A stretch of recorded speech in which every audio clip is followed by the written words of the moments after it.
المرسلين وعلى آله وصحبه ومن تبعهم بإحسان إلى يوم الدين أما بعد. மதிப்புக்குரிய பெரியோர்களே, சகோதர சகோதரிகளே, தாய்மார்களே, அஸ்ஸலாமு அலைக்கும் வரஹ்மத்துல்லாஹி வபரகாத்துஹு. சூரத்துல் ஜும்ஆ அதனுடைய விளக்கத்தை நாங்கள் முழுமையாக பார்த்து முடித்தோம்.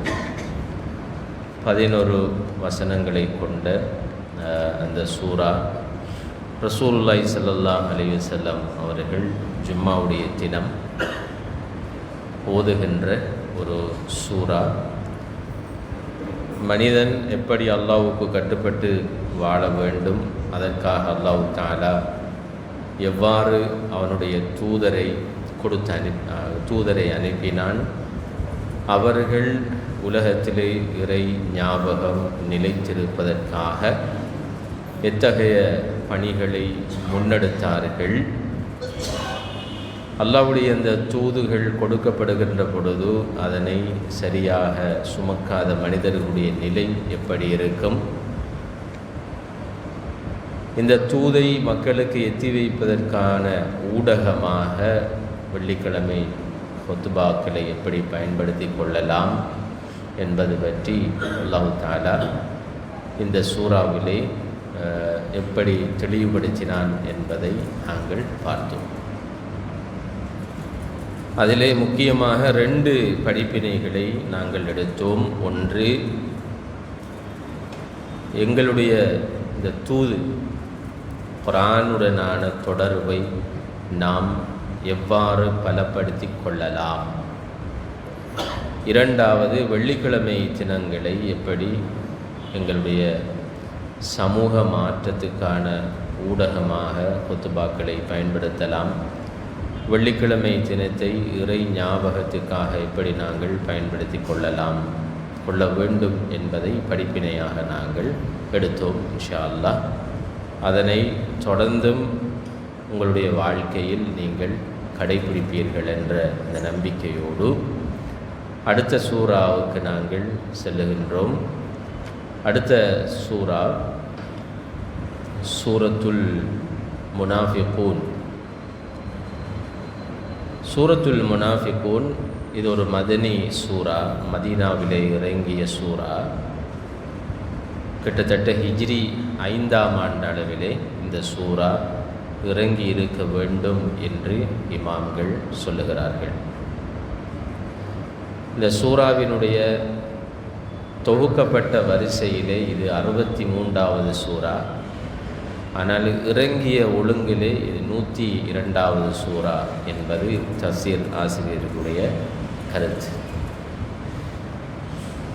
கஸ்வத்து பனு முஸ்தலிக் என்றொரு போராட்டம் நடைபெற்றது. அந்த போராட்டத்தோடு இறங்கிய ஒரு சூறா தான் இந்த சூரத்துல் முனாஃபிகூன் என்கின்ற சூறா. 11 வசனங்களை இந்த சூறா கொண்டிருக்கிறது. இதிலே மதீனாவிலே வாழ்ந்த முனாஃபிகீன்கள், நயவஞ்சகர்களை பற்றி, அவர்களுடைய பண்புகளை பற்றி, அவர்களால் ஏற்படுகின்ற பாதிப்புகளை பற்றி அல்லாஹ் தஆலா இந்த சூறாவிலே சொல்லுகிறார். முனாஃபிகீன்கள் எங்களுக்கு தெரியும், நயவஞ்சகர்கள் என்று சொல்பவர்கள். இஸ்லாத்தினுடைய வளர்ச்சியிலே மிகவும் சவாலாக இருந்தவர்கள் இந்த நயவஞ்சகர். ரசூலுல்லாஹி ஸல்லல்லாஹு அலைஹி வஸல்லம் அவர்கள் மக்காவிலே இந்த தூதை இஸ்லாத்தை கொண்டு வந்த பொழுது அங்கு பயங்கரமான எதிர்ப்பு குறைஷி காவிர்களால் ஏற்பட்டது. குறைஷிகளால் தான் அந்த எதிர்ப்பு ஏற்பட்டது. அந்த எதிர்ப்பை தாங்க முடியாமல் ஸல்லல்லாஹு அலைஹி வஸல்லம் அவர்கள் 2 தடவைகள் சஹாபாக்களை ஹிஜ்ரத் அனுப்பினார்கள். ஒன்றில் அபிசீனியாவுக்குரிய ஹிஜ்ரத், 2வது மதீனாவுக்குரிய ஹிஜ்ரத். அதற்கிடையிலே ரசூலுல்லாஹி ஸல்லல்லாஹு அலைஹி வஸல்லம் அவர்கள் தாயிஃபுக்கும் போய் வந்தார்கள். என்றால் அவ்வளவு பயங்கரமாக அந்த எதிர்ப்பு இருந்தது. மதீனாவுக்கு செல்வதற்கு முன்பு ரசூலுல்லாஹி ஸல்லல்லாஹு அலைஹி வஸல்லம் அவர்கள் அங்கு போயும் இப்படியான சவால்கள் வரக்கூடாது என்பதற்காக மக்காவிலே இருந்து கொண்டு மதீனாவுக்கு ஸல்லல்லாஹு அலைஹி வஸல்லம் அவர்கள் முஸஅப் பின் உமைர் ரலியல்லாஹு அன்ஹு அவர்களை அனுப்பி அங்கே இஸ்லாத்துக்கு சாதகமான ஒரு சூழலை உருவாக்கினார். கிட்டத்தட்ட ஒவ்வொரு வீட்டிலும் இஸ்லாத்துடைய செய்தி போய் சேர்ந்து விட்டது ரசூலுல்லாஹி ஸல்லல்லாஹு அலைஹி வஸல்லம் அவர்கள் மதீனாவுக்கு போகின்ற பொழுது. அப்படியான ஒரு சூழலை உருவாக்கிவிட்டு தான் அவர்கள் மதீனாவுக்குள் நுழைந்தார்கள். ஆனாலும் மதீனாவிலே இன்னும் 2 வகையான சவால்களை அவர்கள் சந்திக்க வேண்டி வந்தது, தவிர்க்க முடியாமல். ஒன்று யூதர்களுடைய சதி. யூதர்கள் இருந்தார்கள் அங்கே. அதிலும் பனு குரைதா, பனு நதீர், பனு கைனுகா என்று பிரதானமான 3 யூத குழுக்கள் அங்கே இருந்தார்கள். பல குழுக்கள் இருந்தாலும் இவர்கள்தான் பல வகையிலே இஸ்லாத்திற்கு சவாலாக இருந்தார்கள். 2வது சாரார் தான் முனாஃபிக்குகள், நயவஞ்சகர்களை ஸல்லல்லாஹு அலைஹி வஸல்லம் அவர்கள் சந்திக்க வேண்டிய கட்டாய சூழல் ஏற்பட்டது. எப்படி இந்த முனாஃபிக்குகளை சந்திக்க வேண்டி ஏற்பட்டது என்றால், உங்களுக்கு தெரியும் முனாஃபிக் என்பவர்கள் யார்? அவர்கள் உள் ஒன்று புறம் ஒன்றும் வைத்திருப்பவர்கள். அப்படி என்றால் உள்ளே இஸ்லாத்திற்கு எதிரான சிந்தனைகளையும் வெளிப்படையாக தாங்கள் இஸ்லாத்தோடும் முஸ்லீம்களோடும் இருப்பதை போன்று அவர்கள் காட்டிக்கொண்டார்கள். இது இந்த சூரா சொல்லுகின்ற முனாஃபிக். பொதுவாக நிஃபாக் என்பது உள்ளொன்றும் புறமொன்றுமாக நடத்தல், அதுதான் நிஃபாக் என்று சொல்லும். அப்போ ரசூலுல்லாஹி ஸல்லல்லாஹு அலைஹி வஸல்லம் அவர்களுடைய காலத்திலே சில மனிதர்கள் அவர்கள் இஸ்லாத்தை ஏற்றுக்கொண்டாலும், நிர்பந்தத்தின் பேரிலே அவர்கள் இஸ்லாத்தை ஏற்றுக்கொண்டு முஸ்லீம்களை போன்று அவர்கள் நடித்தாலும் அவர்களுடைய உள்ளத்திலே இஸ்லாத்தைக்கும் முஸ்லீம்களுக்கும் எதிரான ஒரு கடுமையான பகை இருந்தது. அவர்கள் மிகவும் ஆபத்தான மனிதர்கள். கிட்டத்தட்ட எதிரிகளை விட அல்லது காபிர்களை விட மிகவும் ஆபத்தான மனிதர்களாக அவர்கள் மாறியிருந்தார்கள். அதுதான் இந்த சூரா எங்களுக்கு சொல்கிறது. உண்மையில் இந்த சூறாவினுடைய ஆரம்ப பகுதியை நாங்கள் பார்க்கின்ற பொழுது, இதா ஜாஅக்கல் முனாஃபிகூன காலு நஷ்ஹது இன்னக லரசூலுல்லாஹ் வல்லாஹு யஅலமு இன்னக லரசூலுஹு வல்லாஹு யஷ்ஹது இன்னல் முனாஃபிகீன லகாதிபூன். முனாஃபிக்குகள் உங்களிடத்திலே வந்து, இதா ஜாஅக்க அல் முனாஃபிகூன், முனாஃபிக்குகள் உங்களிடத்திலே வந்து, காலு சொல்வார்கள், நஷ்ஹது இன்னக லரசூலுல்லாஹ், நீங்கள் அல்லாஹ்வுடைய தூதர் என்று நாங்கள் சாட்சி பகருகிறோம் என்று சொல்வார்கள். வல்லாஹு யஅலமு இன்னக லரசூலு, அல்லாஹ்வுக்கும் தெரியும் நீங்கள் அல்லாஹ்வுடைய தூதர் என்று. அந்த முனாஃபிக்குகள் தான் சாட்சி பகரணும் என்ற தேவை இல்லை, அல்லாஹ்வுக்கு தெரியும் நீங்கள் அல்லாஹ்வுடைய தூதர் என்று. ஆனால் முனாஃபிக்குகள் வந்து உங்கள்கிட்ட சொல்கிறாங்க, அஷ்ஹது அல்லா இலாஹ இல்லல்லாஹ் அப்படி சொல்கிறாங்க.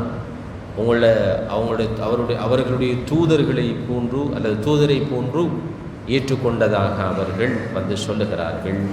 வல்லாஹு யஷ்ஹது இன்னல் முனாஃபிகீன லகாதிபூன், அல்லாஹ் சாட்சி சொல்லுகிறான், முனாஃபிக்குகள் பொய் சொல்லுகிறார்கள், உங்களை அவர்கள் தூதராக ஏற்றுக்கொண்டதாக பொய் சொல்லுகிறார்கள், நீங்கள் நம்பிவிட வேண்டாம்.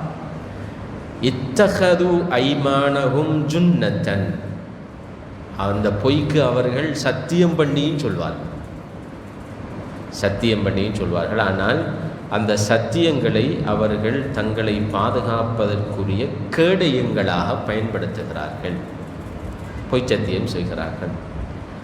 ஃபஸத்து அன் சபீலில்லாஹ், அவர்கள் அல்லாஹ்வுடைய மார்க்கத்தை விட்டும் மக்களை தடுக்கின்ற பணியைத்தான் செய்கிறார்கள். இன்னஹும் ஸாஅ மா கானூ யஅமலூன், அவர்கள் செய்கின்ற இந்த செயல் மிகவும் மோசமான ஒரு செயல். தாலிக பி அன்னஹும், ஏனென்றால் இந்த செயல் ஏன் மோசமானது என்றால், தாலிக பி அன்னஹும் ஆமனு, ஏனென்றால் அவர்கள் ஈமான் கொண்டு சும்ம கஃபரு, பிறகு நிராகரித்தவர்கள்.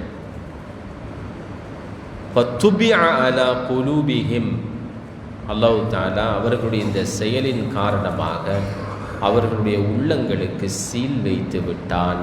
ஃபஹும் லா யஃப்கஹூன், அவர்கள் உணர மாட்டார்கள், விளங்க மாட்டார்கள் என்று இந்த சூரா ஆரம்பிக்கும். இது இந்த வசனத்துக்கு ஒரு சபபு நுசூல் இருக்கு. அதாவது இந்த வசனம் இறங்கியதற்கு ஒரு பின்னணி காரணி ஒன்றும் இருக்கு. அது என்ன பின்னணி காரணின்னு சொன்னால், ரசூலுல்லாஹி ஸல்லல்லாஹு அலைஹி வஸல்லமோட காலத்தில் இந்த ஹிஜ்ரி 5 அந்த கால பகுதியில் பனு முஸ்தலக் போராட்டம்னு சொல்லி ஒன்று நடந்துச்சு. அதில் உங்களுக்கு தெரியும், முனாஃபிக்குகளில் ஆகவும் லீட் பண்ணினால்தான் அப்துல்லா இப்னு உபை இப்னு சலூல் என்று சொல்லி சொல்கிறார். அப்துல்லா இப்னு உபை இப்னு சலூல், இவர் தான் முனாஃபிக்குகளுடைய தலைவர். இவருக்கு என்ன பகைன்னு சொல்லி சொன்னால், இவர் எதிர்பார்ப்பு மதீனாவில் தலைமைத்துவம் அவருக்கு தான் கிடைக்கும் மனுஷன். அந்த எதிர்பார்ப்பில் வாழ்ந்த ஒரு ஆள் தான்.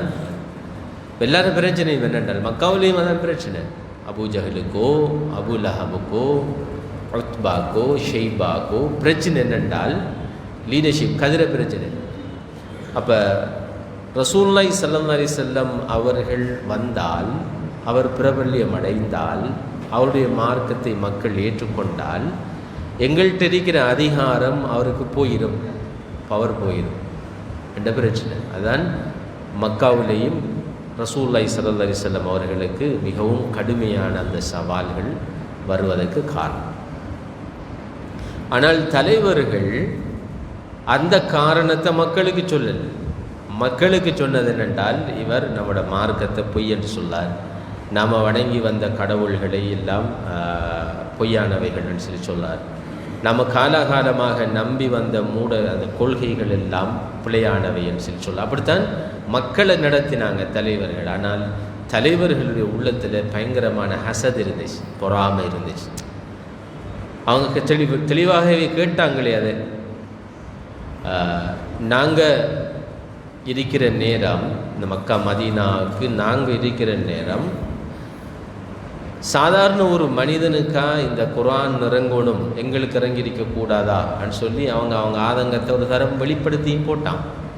லவ்லா உன்சில ஹாதல் குர்ஆனு அலா ரஜுலின் ஃபி கரியத்தைனி அதீம், இந்த மக்கா மதீனாவில் இருக்கிற ஒரு பெரிய மனிதனுக்கு, ஒரு என்னது அறிமுகமான ஒரு மனிதனுக்கு இந்த குர்ஆன் இறங்கி இருக்கக்கூடாதான்னு சொல்லி அவங்களோட ஆதங்கத்தை அவங்க வெளிப்படுத்தினாங்க. அதில் வெளிப்பாடு தான் ரசூலுல்லாஹி ஸல்லல்லாஹு அலைஹி வஸல்லம் அவங்க மக்கா விட்டு வெளியே போனாங்க. அங்கே போனால் அங்கே மதீனாவில் தலைமைத்துவத்தை பாதுகாத்து கொண்டிருந்த ஒரு மனிதன் தான் அப்துல்லா இப்னு உபை இப்னு சலூல் என்கிறார். அவருக்கு இப்போ பிரச்சனையாக போய்த்து அவரை கதிரை பறி போக போதேன்னு சொல்லி, அப்போ மக்காவில் இருந்து மதீனாவுக்கு அப்துல்லா இப்னு உபை இப்னு சலூலில் அப்படியே கிட்டி விட்டாங்க. இப்போ அவங்களோட யார் போகுதோ அவர் வந்தார் என்றால் அவர் பொல்லாத ஆள், அவர் வந்தால் மக்கள் அப்படி கவர்ந்து இழுத்துடுவார். அதனால் நீங்கள் உங்களோட கதிரையை பாதுகாக்கிற வேலையை நீங்கள் கவனமாக செஞ்சுக்கோங்கன்னு சொல்லி மெசேஜை கொடுத்த உடனேயும் அப்துல்லா இப்னு உபை இப்னு சலூல் ரசூலுல்லாஹி ஸல்லல்லாஹு அலைஹி வஸல்லம் அவர்களுக்கு எதிராக செயல்பட தொடங்கினார். ஆரம்பத்தில் ஏதோ ரசூலுல்லாவோட மிச்சம் மஹப்பத்தான ஆள் மாதிரி தான் அவர் நடத்தைகள் இருந்துச்சு. இஸ்லாத்தை வளர்க்கணும் என்ற அடிப்படையில் தான் அவர பேச்சுவார்த்தைகள் இருந்துச்சு. ஆனால் கவனமாக அந்த குழிபறிக்கிற வேலையை உபை இப்னு சலூல் செஞ்சார். அது முதலாவது செஞ்ச வேலை தான்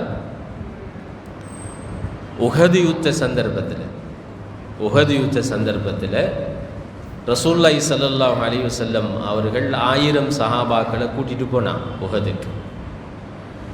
அதில் உபை இப்னு சலூல் என்ன செஞ்சார் என்றால் 300 பேர் திருப்பி கூட்டி வந்துட்டார். அப்போ எதிரிகளில் சைடில் 3000 பேர் வந்திருக்கிறாங்க, நாங்கள் 1000 பேர் ஓரளவு 1000 பேர் போனால் தான் ஓரளவுக்கு நாங்கள் வெல்லலாம் என்றிருக்கிற நிலையில் உபய் இப்னு சலூல் 300 பேரை திசை திருப்பி கூட்டிக்கிட்டு வந்துட்டார். பெரிய ஒரு துரோகம் ஒன்றை செஞ்சார்.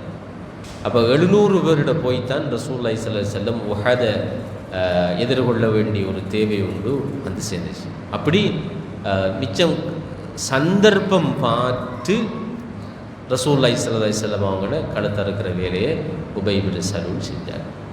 ஆனால் பிரச்சனை என்னென்றால் காபிர்களை நடத்துகிற மாதிரி இவங்களை நடத்திலார். ஏன்? அவன் ஈமான் கொண்டிருக்கான், களிமான் சொல்லியிருக்கிறான்.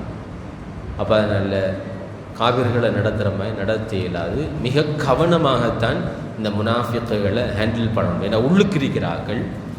அப்போ அவங்களுக்கு எல்லா செய்திகளும் தெரிய வரும், அது லீக் ஆகும். அவங்களால் இஸ்லாமிய சமூகம் பலவீனம் அடையும், கடுமையான பலவீனத்தை சந்திக்கும். இப்போ சந்தித்து கொண்டிருக்கிற மாதிரி இப்போ பலவீனத்தை சந்திக்கிறதுக்கு பிரதானமான காரணம் எதிரிகள் அல்ல, உள்ளுக்கு இருக்கிற முனாஃபிக்குகள். முனாஃபிக்குகளால் தான் இஸ்லாமிய உம்மத் இவ்வளவுக்கு ஒரு பலவீனமான நிலைக்கு போயிருக்குங்கிறது உங்களுக்கு தெரியும். வரலாற்று நடிகிலும் உபய் இப்னு சலூல்கள் இருந்து வந்திருக்கிறாங்க.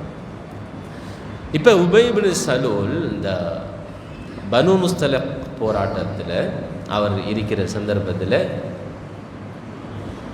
அவர் என்ன செஞ்சார் என்றால், முஸ்லீம்களுக்கு குறைஷிகளுக்கு நாங்கள் ஜக்காத் கொடுக்கக்கூடாது, அவங்களுக்கு பொருளாதார ரீதியாக உதவி செய்யக்கூடாது, பொருளாதார ரீதியாக அவங்கள பலவீனப்படுத்தினால்தான் அவங்க இஸ்லாத்தை விட்டும் திரும்பி போவாங்க, ரசூலுல்லாஹ் விட்டும் திரும்பி போவாங்க. அதுலேயும் குறிப்பாக ரசூலுல்லாஹி ஸல்லல்லாஹு அலைஹி வஸல்லம் அவங்கள நம்பி சுற்றி இருக்கிற அஸ்ஹாபு சுஃபாக்களிக்காங்களே திண்ணை தோழர்கள், அவங்களுக்கெல்லாம் எந்த உதவியும் போகப்படாதுன்னு சொல்லி அந்த உதவியை பிளாக் பண்ணுற வேலையை செஞ்சுட்டு இருந்தார் உபய் இப்னு சலூல்.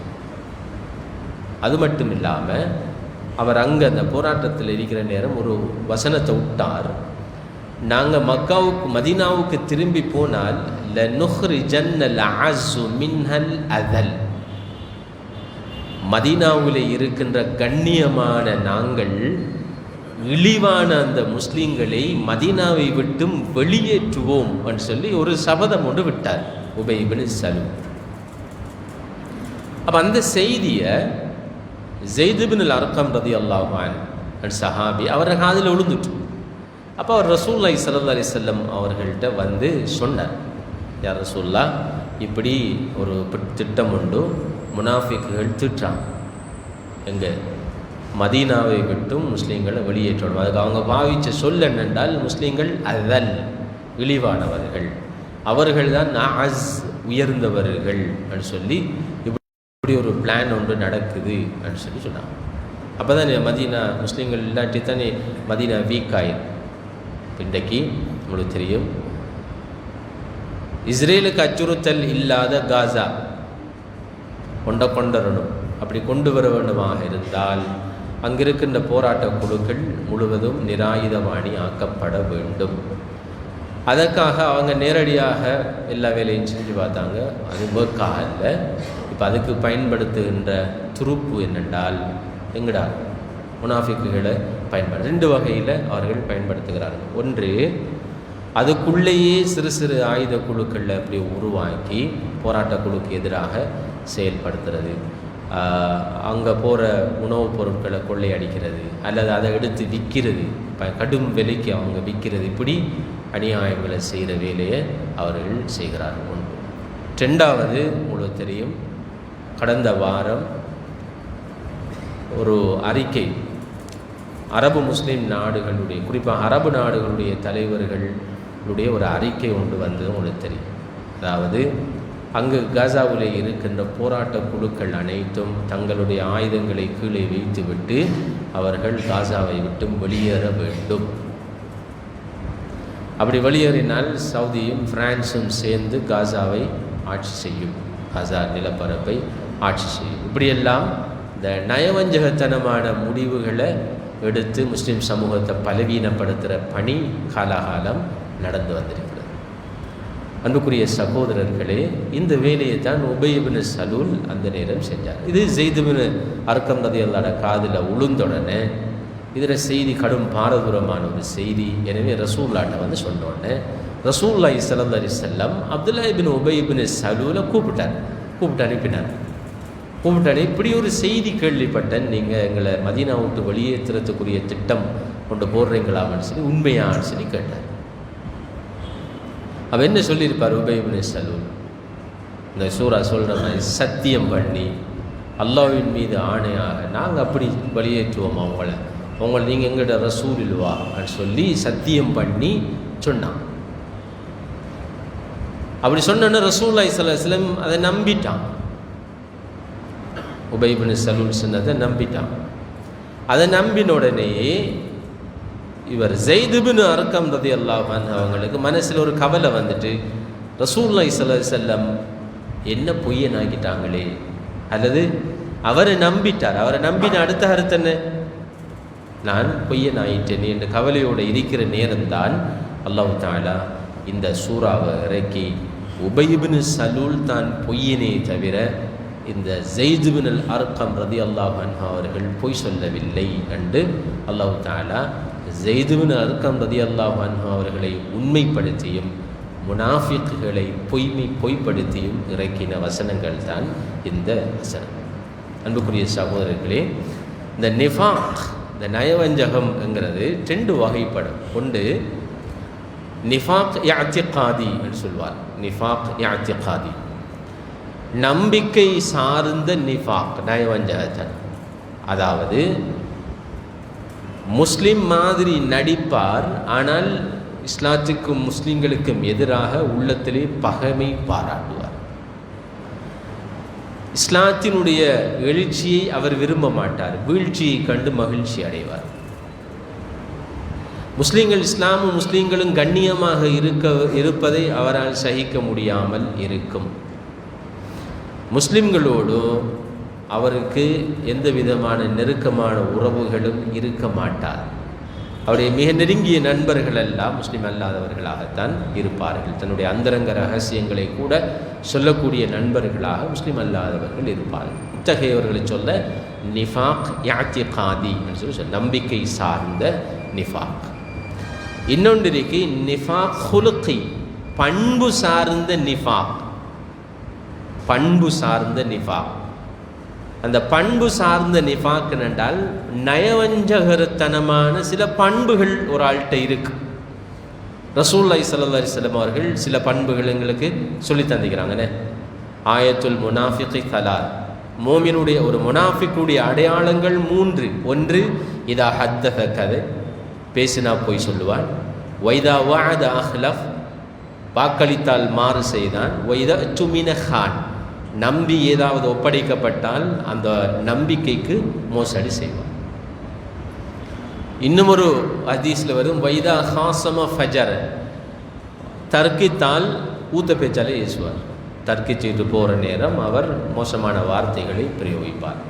இப்படி இது இதை சொல்ல, இந்த பண்புகளை சொல்லது நிஃபாக் ஹுலுகி, பண்பு ரீதியான நிஃபாக், நயவஞ்சகத்தனம் சொல்லி. 2க்கும் இடையிலான வித்தியாசம் என்னென்றால், முதலாவது வகை நிஃபாக் நயவஞ்சகத்தனம் என்பது அவர் மார்க்கத்தை விட்டு அப்படியே வெளியேறிடுவார். அவருக்கு இஸ்லாத்துக்கும் சம்பந்தம் இருக்காது என்றால் அகீதா ரீதியாக, கொள்கை ரீதியாக அவர் இஸ்லாத்தில் இல்லை, முஸ்லீம் அல்ல. அவர் வெளிப்படையாக அவர் நடிக்கிறார், அல்லது சில நேரம் குஃபுரை விட மோசமான நிலையில் அவர் இருப்பார். அவருக்குரிய தண்டனை என்ன? குர்ஆன் சொல்லுது, இன்னல் முனாஃபிகீன ஃபி தர்கில் அஸ்ஃபலி மினன் நார். முனாஃபிக்குகள் மறுமையில் நரகத்தின் அடித்தட்டிலே இருப்பார். அந்த அளவுக்கு பயங்கர. ஏனென்றால் குஃபுரை பொறுத்த வரைக்கும், காஃபிர்களை பொறுத்த வரைக்கும் தெளிவு, இவர் காஃபிர்ன்றது தெளிவு, இவர் எப்போ போராடுவாருங்கிறதும் தெளிவு, எதிர்ப்பாருங்கிறதும் தெளிவு. எதிர்த்துப்பட்டு அவர் அவரோட பக்கம் போய் தருவார், சண்டைக்கு அடிப்படி படுபட்டு அவர் பிரிஞ்சு வைத்திருவார். ஆனால் முனாஃபிக்கை பொறுத்த வரைக்கும் அவர் உள்ளுக்கு இருக்கிறாள், யாரென்று தெரியாது, தெளிவாக தெரியாது, உள்ளுக்கு இருக்கிறாள். ரைட். அது மாத்திரமில்லாமல் உள்ளுக்கு இருந்து கொண்டு கருவறுக்கிறாள், செய்திகளை ரகசியங்களை வெளியில் நகர்த்துறாள். அப்போ மிகவும் மிக மோசமான ஒரு மனிதன் தான் இந்த முனாஃபிக் என்பவர். அதனால தான் அல்லாஹ் தஆலா அவங்கள இன்னல் முனாஃபிகீன ஃபி தர்கில் அஸ்ஃபலி மினன் நார், அவர்கள் நரகத்தில் ஆக அடித்தளத்தில் இருப்பவர்கள் என்று அல்லாஹ் சொல்கிறார். ஆனால் 2வது வகை முனாஃபிக்களை நிஃபாக்கை பொறுத்த வரைக்கும் அது எல்லாத்தையும் இருக்கேன். அது பண்பு ரீதியான போய் பேசுறது, அது மாதிரி வாக்கு மீறுறது, ஒப்பந்தங்களை மீறுறது, நம்பியதும் ஒப்படைக்கப்பட்டால் அதுக்கு அநியாயம் செய்கிறது. இப்படியான நிஃபாக் பொறுத்த வரைக்கும் சாதாரணமாக எல்லா மனிதர்கள்ட்டையும் இருக்கலாம். ஆனால் இது என்னென்றால் இது அவரை குஃபுருக்கு கொண்டு போகாது. அவரை ஈமான விட்டும் அவரை வெளியேற்றாவிட்டாலும் இது பெரும்பாவம், சாதாரண பாவம் அல்ல, இது பெரும்பாவம். எனவே அல்லாஹ் தஆலா இந்த 2 வகையான நிஃபாக்களை இருந்தும் பாதுகாக்கணும். ஒன்று நிஃபாக் என்ன ஹுலுகி பண்பு ரீதியான நிஃபாக், 2வது நிஃபாக் இஅ்திகாதி கொள்கை ரீதியான நிஃபாக். இந்த 2 வகையான நிஃபாக்கிலிருந்தும் அல்லாஹ் தஆலா எங்களை பாதுகாப்பானார். இப்போ அடுத்த வசனத்தில் அல்லாஹ் தஆலா இப்போ இந்த முனாஃபிக்குகளை எப்படி அடையாளம் காண்றங்கிறது சொல்கிறார். வைதா ரஐதஹும் துஅஜிபுக அஜ்சாமுஹும், நீங்கள் அவர்களை அவங்களோட உடம்பை பார்த்தால், அவங்களோட ஃபேஸ் கட்டை பார்த்தா, தோற்றத்தை பார்த்தால் ஆச்சரியமாக இருக்கும். அழகா நாட்களாக இருப்பாங்க, நீச்சா நாட்களாக இருப்பாங்க. இவரை பார்த்தா இப்படியா என்று சொல்கிற அளவுக்கு இருப்பாங்க ஆக்கள். அந்த அளவுக்கு ஆளை பார்த்தால் மதிக்க இல்லாமல் இருக்கிறீங்க. உதாரணத்துக்கு ISIS தலைவர் அபூபக்கர் அல் பக்தாதி நீங்கள் பார்த்தே இல்லைன்றால் அவரை யாரும் சொல்ல மாட்டோம் இப்படியான ஒரு ஆளான்னு சொல்லி. அவரோட தோற்றம், அவரோட தலப்பா, அவரோட தாடி, அவரோட ஜுப்பா, அவரோட ஹுத்துபாக்கள், அவரோட ஸ்பீச்சுகள், அதில் உள்ள அந்த கவர்ச்சி எல்லாம் பார்த்த உடனே பெரியூரு ஆலி, பெரியூரு தாய், பெரியூரு ஹத்தீப் அப்படித்தான் விளங்கும் எங்களுக்கு பார்க்குற நேரம். ஆனால் அவர் யார்? அவர் யாரால் உருவாக்கப்பட்டார்? எதற்காக உருவாக்கப்பட்டார்?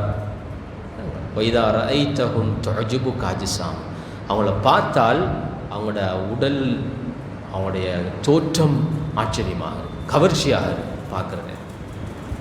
வஇன் யகூலு தஸ்மஅ லிகௌலிஹிம், அவங்க பேசினால் அப்படியே கேட்டுக்கிறிக்கலாம் போல, அப்படி பேசுவார்கள். அவருடைய பேச்சிலே கவர்ச்சி இருக்கும். திறமையானவர்களாக இருப்பார், பேசி மடக்கக்கூடிய ஆட்களாக இருப்பார்கள். தஸ்மஅ லிகௌலிஹிம், ஆனால் கஅன்னஹும் குஷுபும் முஸன்னதா, அவர்கள் சுவர்களிலே சாத்தி வைக்கப்பட்ட பலகைகளை போன்றவர்கள். ரூஹானியத் இருக்காது, உயிரோட்டம் இருக்காது. பலகை சாத்தி வச்சிருக்கு, பார்க்குறதுக்கு நல்ல அழகாக பெயிண்ட் பண்ணி இல்லாட்டி பொலிஷ் பண்ணி சீவி வச்சால் வடிவரிக்கும். ஆனால் அதில் வெளி தோற்றம் தான் அழகாக இருக்கும், அதில் உயிரோட்டம் இருக்காது. இந்த பலகைக்கு உயிரோட்டம் இருக்காது. அப்படி உயிரோட்டம் இல்லாத மனிதர்களாகத்தான் அந்த மனிதர்கள் இருப்பார்கள்.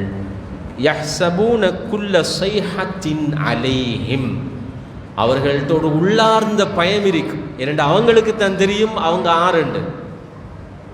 அவங்களுக்கு தெரியும், ரைட், நாம் உண்மையான முஸ்லீம் இல்லை, சபையில் வந்திருக்கோம், நாம் வந்திருக்கிறது ரெக்கார்ட் பண்ணுறதுக்கு, இல்லாட்டி நாம் வந்திருக்கிறது அந்த வேலைக்கு, நாம் வந்திருக்கிறது இவர் என்ன கதைக்காரண்டு அங்கால இஞ்சால நகர்த்துறதுக்கு, இல்லாட்டி நாம் வந்திருக்கிறது இவங்களோட செய்தி எடுத்து வெளியில் ஒரு இப்படி வேறு வேறு பர்பஸில் வந்து குந்திக்கிருப்பான். ஒரு ஆள் திரும்பி பார்த்தா கூட பயம் பெறுங்க, நம்ம விளங்கிட்டோ விஷயம், நம்மளை தான் பார்க்க. இப்படி யஹ்சபூன குல்ல ஸைஹத்தின் அலைஹிம், ஒரு சின்ன சத்தம் கேட்டாலும் அவர்கள் தனக்கு எதிர் திடுக்கிடுவாங்க. தனக்கு எதிராக யாரோ வாராங்களோ, தன்னில் அணிந்த சத்தம் விழப்போகுதோ என்று அவர்கள் பயந்து கொள்வார்கள். இரண்டாவது கோழைகள், சரியா சொல்ல போனால் கோழைகள்.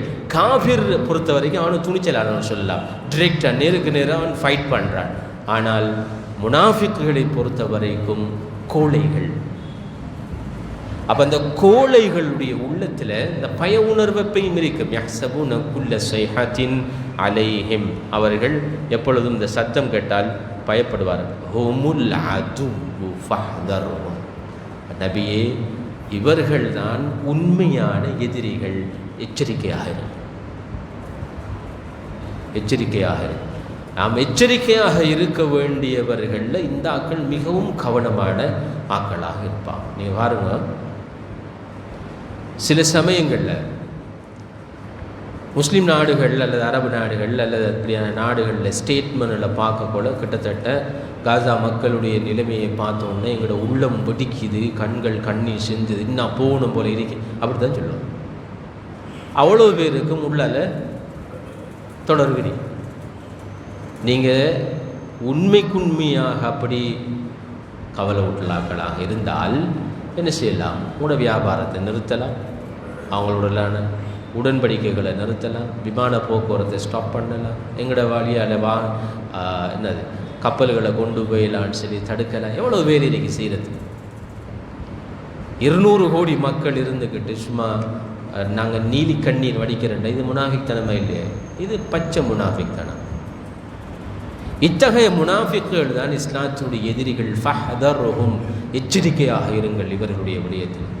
அப்படியே ஒருத்தருக்கும் தெரியாமலுக்கு இஸ்லாத்தை முஸ்லீம்களே எழுதி கொடுத்து போட்டு போயிடுவாங்க. பாருங்களேன், காசாவை ரைட் போராட்ட குழு எல்லாம் ஆயுதத்தை கீழே வைங்கோ, காசா வந்து எங்கள்கிட்ட தாங்கோ, ஃப்ரான்ஸ் நாங்கள் எல்லாரும் சேர்ந்து காசா விதைய போகிறோம், இஸ்ரேலுக்கு அச்சுறுத்தலாக இருக்கப்படாது அப்படின்னு சொன்னால் என்ன அர்த்தம்? மஸ்ஜிதுல் அக்ஸாவை எழுதி கொடுத்ததுக்கு சமன். மஸ்ஜிதுல் அக்ஸாவை எழுதி கொடுத்ததுக்கு சமன். அப்போ இந்த 80-85 வருட போராட்டத்தில் அர்த்தம் என்ன? அதில் விளைவு என்ன? அது அப்படியே எழுதி கொடுக்குறது.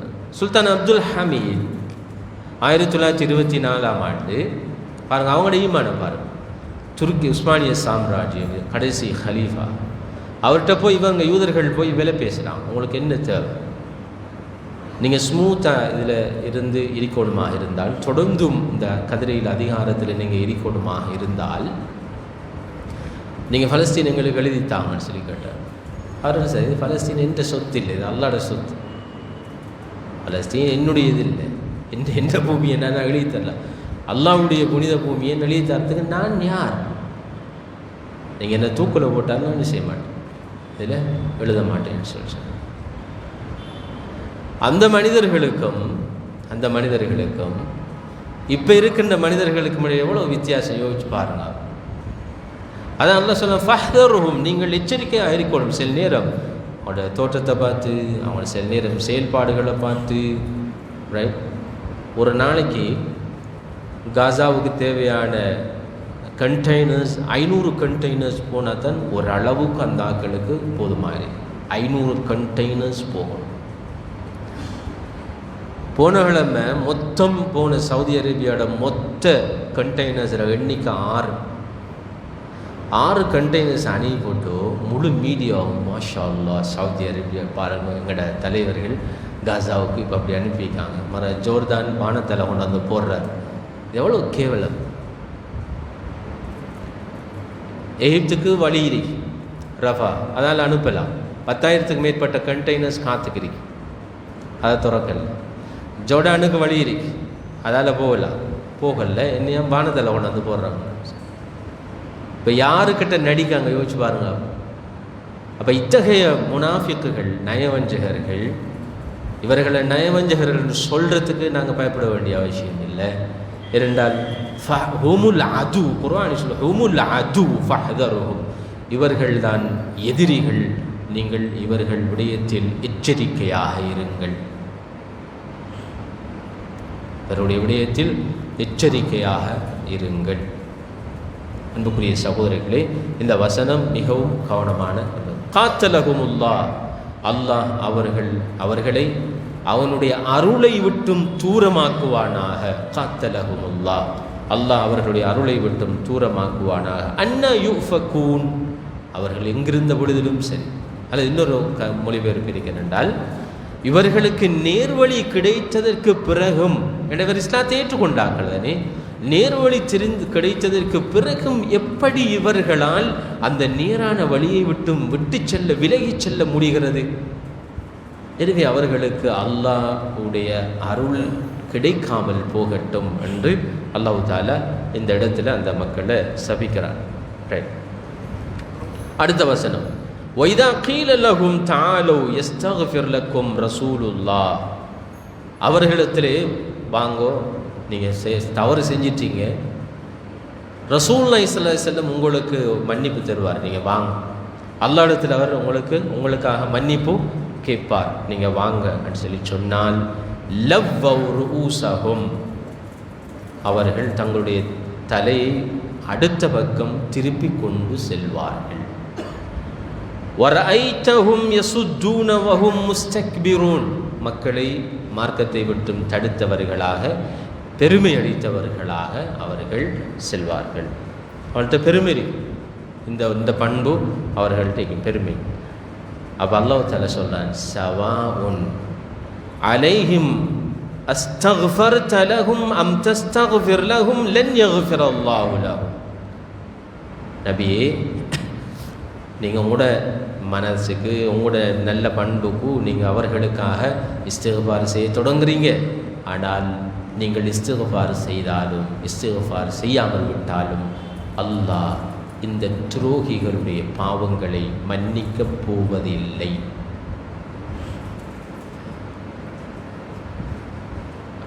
இன்னல்லாஹ லா யஹ்தில் கௌமல் ஃபாஸிகீன்.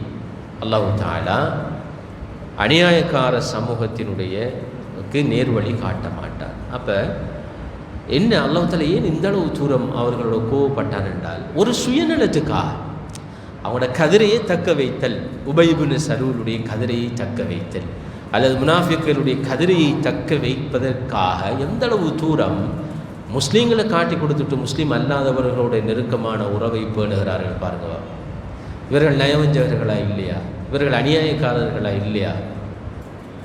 ஒரு கதிரைக்காக, ஒரு அதிகாரத்துக்காக, ஒரு சின்ன போஸ்ட்டுக்காக, ஒரு அமைச்சு போஸ்ட்டுக்காக, இல்லாட்டி அரை அமைச்சர் போஸ்ட்டுக்காக, ஒரு சின்ன பதவிக்காக அவர் இஸ்லாத்தை முஸ்லீம்களையும் காட்டி கொடுத்து போட்டு ஒரு கொஞ்சம் ஓட் இதுக்கு வேண்டாம், சரி கொஞ்சம் ஓட்ஸ் கிடைக்கும் என்றால் இஸ்லாம் முஸ்லீம்களை காட்டி கொடுக்கறதுக்கும் ரெடியான ஒரு சமூக அமைப்பு தான் நாங்கள் வாழ. இத்தகையவர்களை தான் முனாஃபிக்குகள், நயவஞ்சகர்கள் சொல்லி அல்லாஹ் தஆலா இந்த சூறாவில் அடையாளப்படுத்தி காட்டிட்டு, அவர்கள் எவ்வளவு கொடூரமான மனிதர்கள் என்றால் ஃபத்துபிஅ அலா குலூபிஹிம், அல்லாஹ் தஆலா அவளுடைய இதயத்திற்கு சீல் வைத்து விட்டான். இவங்களுக்கு நாங்கள் வழங்கலாம், சில நேரம் யோசிக்கலாம், இப்போ அல்லாஹ் சீல் வச்சா, அல்லாஹ் தானே சீல் வச்சுட்டான், இனி அநியாயம் தானே அந்த மக்களுக்கு, அப்போ இனி அவங்களுக்கு நேர்வழி கிடைக்காதானே சொல்லி யோசிக்கலாம்.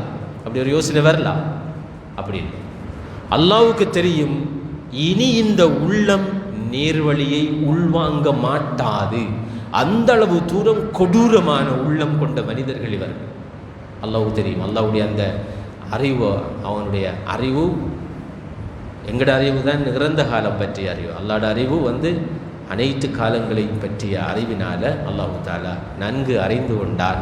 இந்த மனிதர்கள் இதற்கு பிறகு இவருடைய உள்ளங்களில் நேர்வழியை பெற்றுக்கொள்வதற்கு இடம் கொடுக்க மாட்டாது. எனவே தான் அல்லாஹ் அதை அப்படியே சீல் பண்ணிட்டான். ரைட்.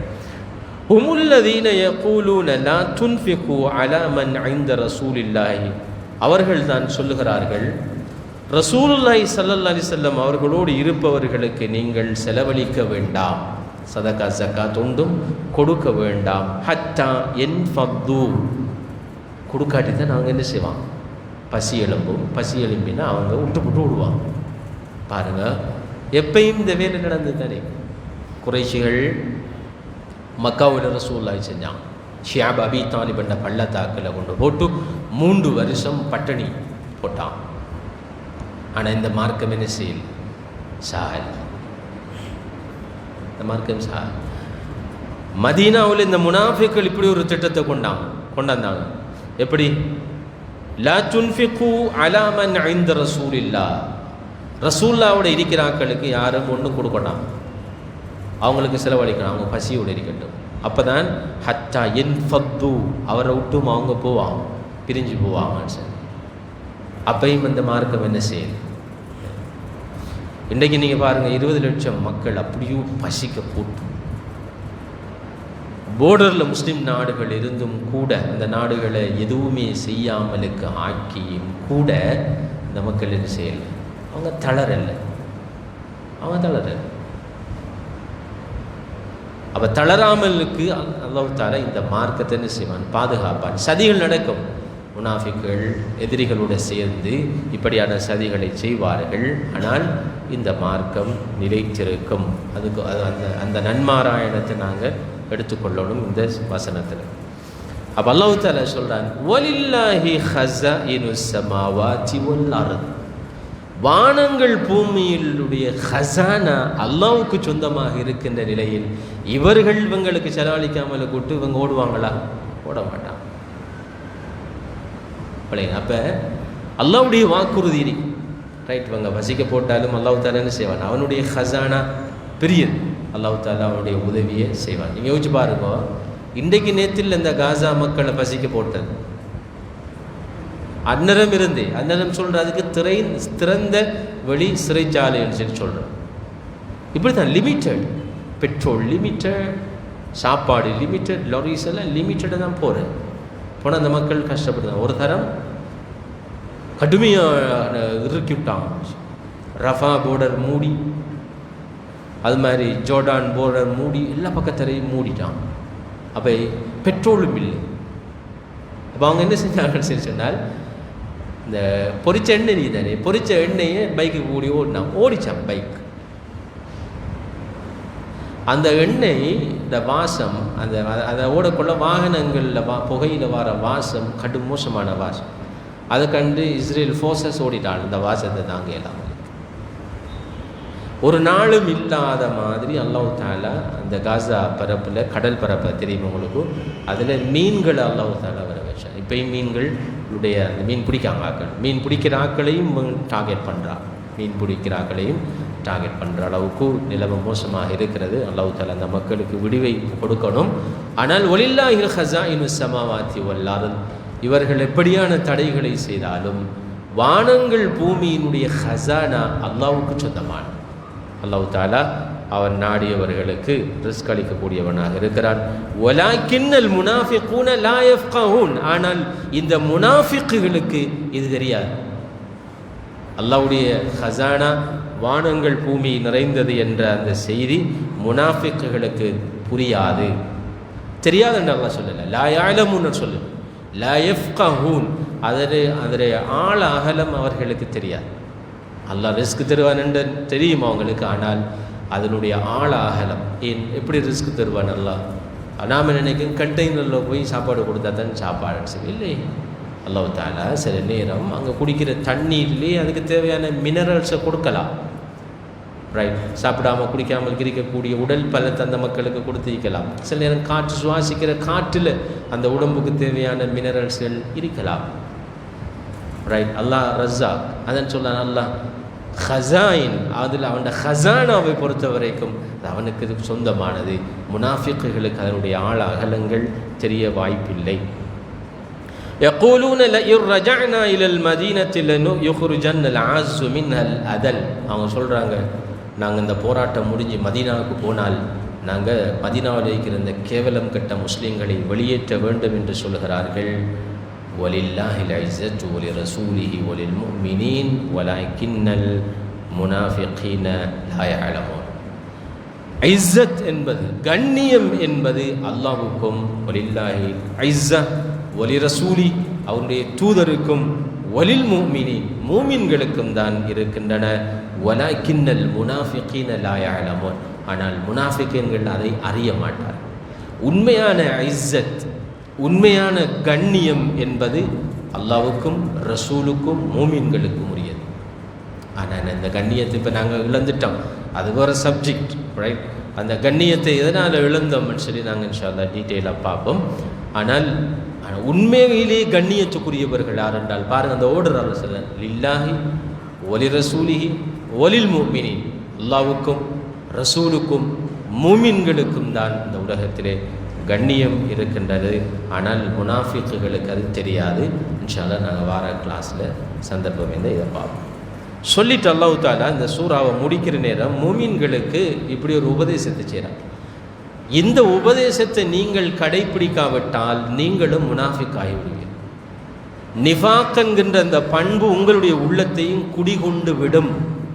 அதனால் இந்த விஷயத்தில் நீங்கள் கவனமாக, இதில் முனாஃபிக்குகள் கவனம் செலுத்தாததன் விளைவுதான் அவர்கள் முனாஃபிக்காக போடுது. ஏன்னா நிஃபாக்குங்கிறது ஒரு உளநோய் தானே, அந்த உளநோய்க்கு காரணம் இதுதான். யா அய்யுஹல்லதீன ஆமனு, ஈமான் கொண்டவர்களே, லா துல்ஹிக்கும் அம்வாலுக்கும் வலா அவுலாதுக்கும் அன் திக்ரில்லாஹ்.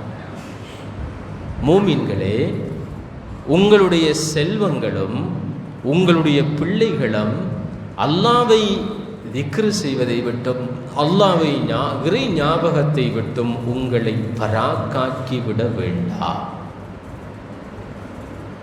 அப்போ 2 விஷயத்தை சொல்ல, இந்த 2ம் அல்லாஹ் விட்டும் உங்களை தூரமாகும். ஒன்று உங்களுடைய செல்வம், 2வது உங்களுடைய பிள்ளை.